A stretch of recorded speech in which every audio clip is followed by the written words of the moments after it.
اعوذ باللہ من الشیطان الرجیم بسم اللہ الرحمن الرحیم۔ قرآن مجید کی تلاوت کرنے، سمجھنے، پڑھنے کے بڑے فضائل ہیں۔ صحیح مسلم کی روایت ہے، حضرت براء بن عازب رضی اللہ تعالیٰ عنہ فرماتے ہیں کہ ایک شخص سورۃ کہف پڑھ رہا تھا، اس کے گھر میں ایک جانور تھا۔ اچانک وہ جانور بدکنے لگا۔ اس نے دیکھا کہ ایک بادل نے اس کو ڈھانپا ہوا ہے۔ اس شخص نے اس واقعے کا ذکر پیارے محبوب علیہ السلام کی بارگاہ میں کیا تو آپ نے فرمایا کہ اے شخص، پڑھتے رہو، یہ سکینہ ہے جو قرآن مجید کی تلاوت کے وقت نازل ہوتی ہے۔ اسی طرح صحیح بخاری کی روایت ہے، حضرت عائشہ صدیقہ رضی اللہ تعالیٰ عنہ فرماتی ہیں کہ رسول اللہ صلی اللہ علیہ وسلم نے ارشاد فرمایا کہ جو شخص قرآن مجید پڑھنے میں ماہر ہو وہ معزز اور بزرگ فرشتوں کے ساتھ رہتا ہے، اور جس شخص کو قرآن مجید پڑھنے میں دشواری ہوتی ہو اور وہ اٹک اٹک کر قرآن پڑھتا ہو تو اس کو 2 اجر ملتے ہیں۔ اسی طرح امام ترمذی نے جامع ترمذی کے اندر ایک روایت نقل کی ہے، حضرت علی کرم اللہ تعالی وجہہ الکریم فرماتے ہیں کہ میں نے رسول اللہ صلی اللہ علیہ وآلہ وسلم کو یہ ارشاد فرماتے ہوئے سنا، ان قریب فتنے برپا ہوں گے۔ میں نے عرض کی، یا رسول اللہ صلی اللہ علیہ وآلہ وسلم، ان فتنوں سے نکلنے کی کیا صورت ہے؟ تو آپ علیہ السلام نے ارشاد فرمایا، کتاب اللہ، یعنی قرآن مجید، اس میں تم سے پہلے لوگوں کی خبریں ہیں اور تمہارے بعد والوں کے لیے پیش گوئیاں ہیں، اور یہ تمہارے درمیان حکم ہے، یہ حق اور باطل کے درمیان فیصل ہے، بے فائدہ نہیں ہے۔ اور پیارے محبوب علیہ السلام نے ارشاد فرمایا، جس متکبر شخص نے اس کو ترک کر دیا اللہ تعالیٰ اس کو ہلاک کر دے گا۔ جس نے اس کے علاوہ یعنی قرآن کے علاوہ کسی اور چیز میں ہدایت کو تلاش کیا اللہ تعالیٰ اس کو گمراہی میں رہنے دے گا۔ یہ اللہ تعالیٰ کی مضبوط رسی ہے، یہ حکمت امیز نصیحت ہے، یہ صراط مستقیم ہے۔ اس کی وجہ سے خواہشات میں کجی نہیں آئے گی، کسی زبان کا کلام اس کے مشابہ نہیں ہو سکتا، علماء اس سے کبھی سیر نہیں ہوں گے، بار بار پڑھنے کے باوجود اس سے طبیعت میں اکتاہٹ نہیں ہوگی، اس کے اسرار، اس کے رموز کبھی ختم نہیں ہوں گے۔ جنوں نے جب اس کو سنا، اس پر ایمان لانے میں بالکل توقف، بالکل وقفہ نہیں کیا، اور بے ساختہ کہا کہ بے شک ہم نے حیرت انگیز کلام سنا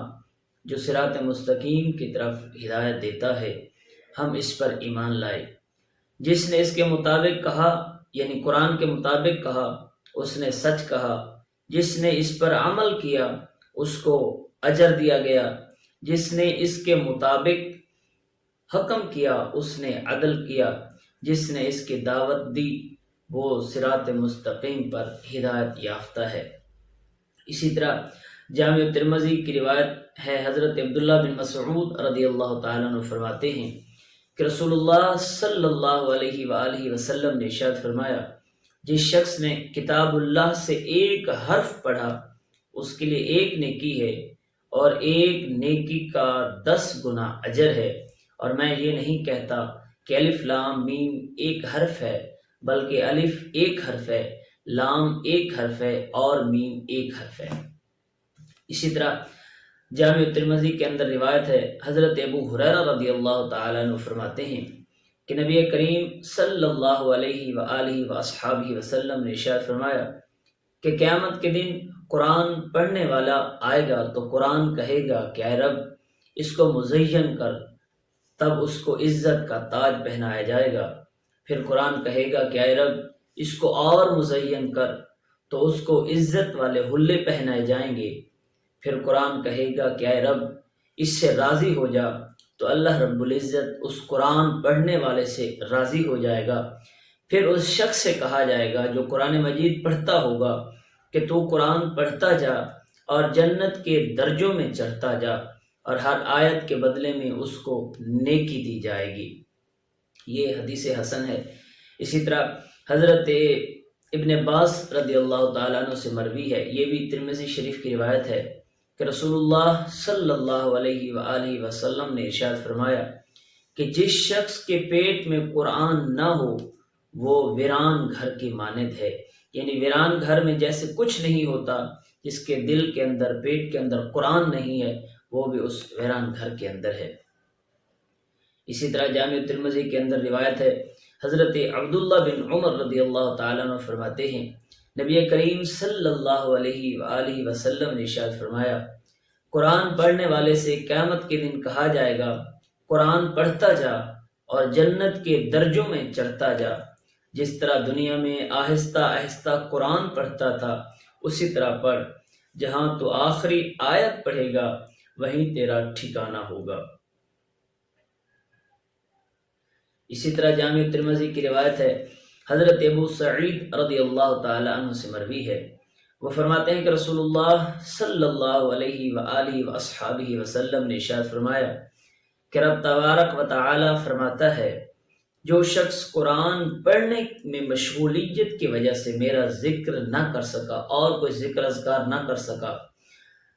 اور مجھ سے دعا بھی نہ کر سکا، وہ قرآن مجید پڑھنے کے اندر مشغول رہا، سمجھنے کے اندر مشغول رہا، تو میں اس کو دعا کرنے والوں سے زیادہ عطا فرماؤں گا۔ اور اللہ کے کلام کی فضیلت باقی کلاموں پر ایسے ہی ہے جیسے اللہ کی فضیلت مخلوق پر ہے۔ اللہ کی فضیلت کا اندازہ کوئی نہیں لگا سکتا، اسی طرح قرآن مجید کی کتنی شان ہے، کتنی عظمت ہے، اس کا اندازہ بھی کوئی نہیں لگا سکتا۔ سنن الکبریٰ کی روایت ہے، حضرت انس بن مالک رضی اللہ تعالیٰ عنہ فرماتے ہیں کہ رسول اللہ صلی اللہ علیہ وسلم نے ارشاد فرمایا، بے شک اللہ کی مخلوق میں سے کچھ لوگ اہل اللہ ہیں۔ صحابہ نے کہا، یا رسول اللہ صلی اللہ علیہ وآلہ وسلم،